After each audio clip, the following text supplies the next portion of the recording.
ہمارے سردار تو اب نہیں رہے.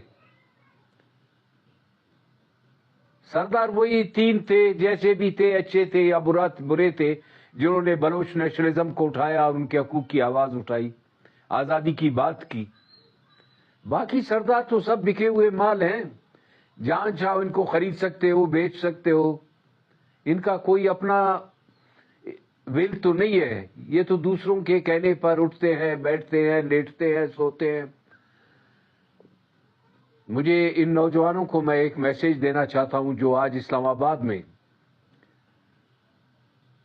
بلوچ خواتین کے کیمپ کے ساتھ اپنا کیمپ لگا کر اسٹوپ لگے ہوئے ہیں ان کے لیے، ہیٹرز، ان کو گرم ماحول میں رکھا گیا ہے، جبکہ ان کی مائیں بہنیں اس ٹنٹ کے اندر اس ٹینٹ کے نیچے بیٹھے ہوئے ہیں.